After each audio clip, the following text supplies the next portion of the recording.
So here's the thing. Maybe you want to start upgrading your lens kit and get into cinema primes, but you're not really sure where to start. There's plenty of budget lenses out there, budget lenses and kits that you can get.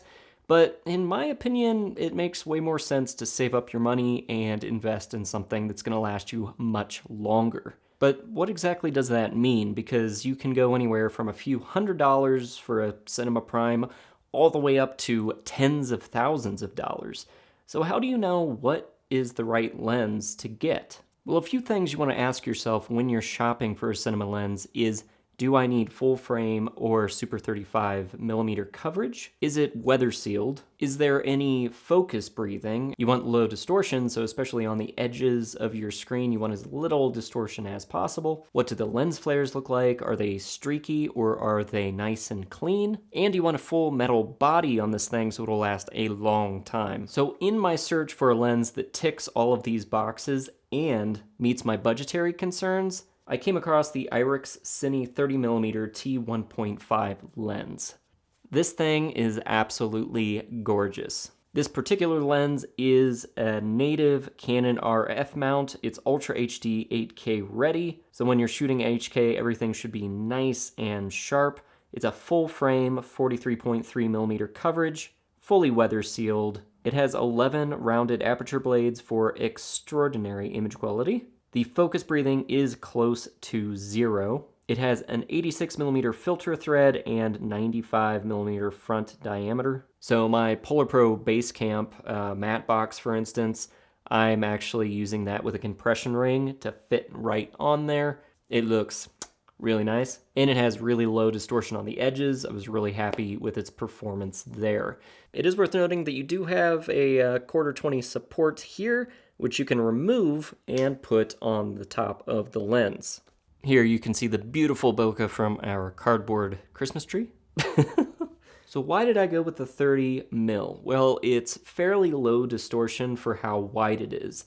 And I'm shooting a lot in interiors where the rooms are relatively small.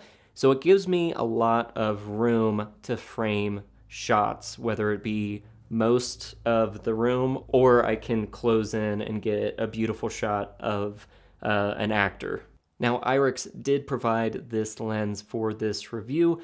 In the future, though, based on just how wonderful this lens has been to work with, I would say I would probably invest in a full set of lenses in the future. I mean, coming from Canon and Sigma stills lenses, the color and contrast that you get from this lens is kind of mind-blowing for the price. I mean, this is a $1,200 lens, and some of the other lenses I've worked with that are in that price range, I'm not sure I like them as much. To be honest, I'm kind of trying to figure out how I can use that lens to shoot my YouTube content, even though it's not autofocus. I mean, right now I'm using eye auto tracking so that it keeps me in focus, but dang, this is a pretty lens.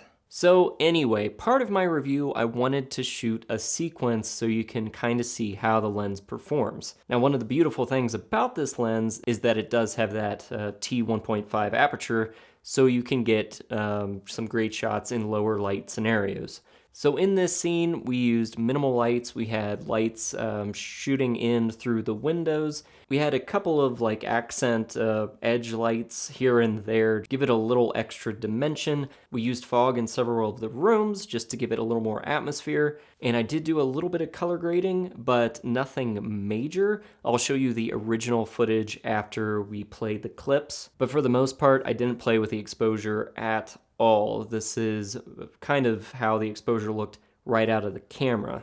So with that, let's take a look.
So we shot this really quickly just to test out the lens. I was so happy with how it performed.